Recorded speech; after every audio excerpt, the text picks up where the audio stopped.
Hello everyone, welcome to my channel. आज हम लोग क्लास 10 की जो एनसीईआरटी एग्जाम्पलर है इसके चैप्टर नंबर 5 अर्थमेटिक प्रोग्रेशंस की एक्सरसाइज 5.3 का question number 28 and question number 29 solve करेंगे। क्वेश्चन नंबर 28 में क्या गिवन है?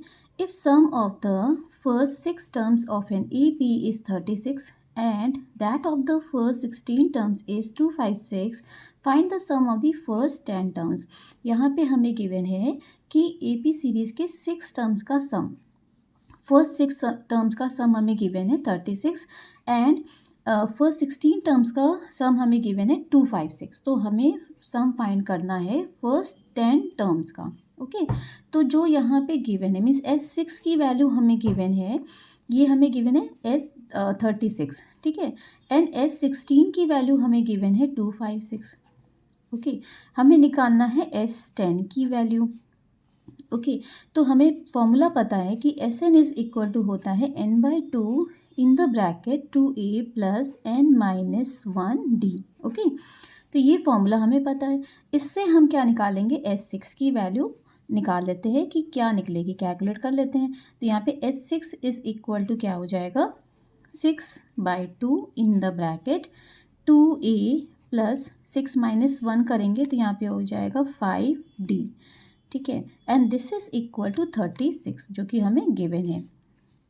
ओके, यहाँ पे इसकी वैल्यू होगी 3 in the bracket 2a plus 5d is equal to 36 हमें मिला, ठीक है। अब 3 को इधर डिवाइड कर दें। ओके, तो यहाँ पे हमें इक्वेशन क्या मिलेगी? 2a plus 5d is equal to 36/3 कर देंगे तो यहाँ पे 12 वैल्यू मिली है। ओके, तो 2a plus 5d is equal to 12, 2a plus 5d is equal to 12। इसको हम इक्वेशन 1 मान लेते हैं। ओके, इसी तरीके से हम लोग S16 की वैल्यू भी कैलकुलेट कर लें। तो यहाँ पे क्या हो जाएगा? 16/2 इन the bracket 2a plus n-1 करेंगे मीन 16-1 यानी कि 15d वैल्यू मिलेगी। तो यहाँ पे वैल्यू क्या आ गई? 8, 2a प्लस 15d, है ना। एंड S16 की वैल्यू हमें गिवन थी 256, तो ये 256 के इक्वल है। तो यहाँ पे दिस इज इक्वल टू 256। अब 8 को इधर हम डिवाइड कर सकते हैं तो 2a plus 15d is equal to क्या हो जाएगा? 256/8। तो यहाँ पे हमें वैल्यू मिली 32 की। ओके, सो यहाँ पे हमें इक्वेशन क्या मिली है? 2a plus 15d is equal to 32। This is equation number 2। तो अब यहाँ से हम लोग इक्वेशन 1 एंड इक्वेशन 2 ले करके सॉल्व कर लेते हैं दोनों इक्वेशंस को। तो यहाँ पे फ्रॉम इक्वेशन 1 एंड 2, तो फर्स्ट इक्वेशन है हमारे पास में 2a plus 5d is equal to 12 and second equation है 2a plus 15d is equal to 32। तो यहाँ पे सब्ट्रैक्ट कर लेते हैं, माइनस हो गया, यहाँ माइनस हो गया, यहाँ माइनस हो गया, यहाँ पे दोनों टर्म कैंसिल आउट हो गए। यहाँ पे हमें वैल्यू मिली -10d is equal to -20। Minus minus sign दोनों साइड से कैंसिल आउट हो जाएंगे तो यहाँ से हमें d की वैल्यू क्या मिलेगी? 20/10 is equal to 2। Okay, d की वैल्यू हमें यहाँ पे मिली है। तो अब हम लोग a की वैल्यू कैलकुलेट कर लें। ओके, तो फर्स्ट इक्वेशन क्या थी हमारे पास में? 2a plus 5d is equal to 12। तो बिकॉज यहाँ पे लिखेंगे 2a plus 5d is equal to 12 from equation 1, ठीक है। तो यहाँ पे हम d की वैल्यू पुट कर लें तो 2a plus 5 multiply by 2 is equal to 12, 2a is equal to 12 minus 10 means 2 and a की वैल्यू यहाँ पे हमें मिलेगी 2/2 is equal to 1। So this implies that a is equal to 1, यहाँ पे वैल्यू हमें मिल रही है, ठीक है। तो a की वैल्यू हमारे पास में है, d की वैल्यू हमारे पास में, साथ में हमें n की भी वैल्यू पता है। तो so we can calculate S10 की वैल्यू हमें निकालनी थी। तो क्या हो जाएगा? 10/2 इन द ब्रैकेट 2 × 1 प्लस 10-1 करेंगे तो 9 मल्टीप्लाई बाय 2। ओके, तो 10/2 किया तो 5 हो गया, 2 + 18 मीन्स 5 × 20। तो यहाँ पे हमें S10 की वैल्यू मिलेगी, दिस इज इक्वल टू 100। सो ये हो गया आंसर।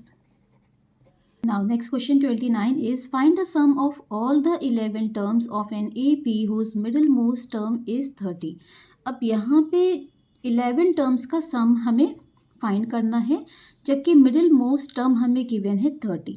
तो अगर नंबर ऑफ टर्म्स 11 है तो मिडिल मोस्ट टर्म कौन सा होगा? 6th वाला टर्म होगा, बिकॉज देखिए 5 टर्म्स पहले हो जाएंगे, 5 टर्म्स एंड 5 टर्म्स, एंड जो बीच वाला टर्म हमें मिलेगा, है ना, यहाँ पे हमने 5 टर्म्स छोड़ दिए, यहाँ पे हमने 5 टर्म्स छोड़ दिए, जो बीच वाला टर्म होगा वो क्या होगा? 11th, यानी कि मिडिल मोस्ट टर्म होगा. ठीक है, मिडिल मोस्ट टर्म होगा यहाँ पे. इट मीन्स A6 वाला जो टर्म होगा that is middle most term.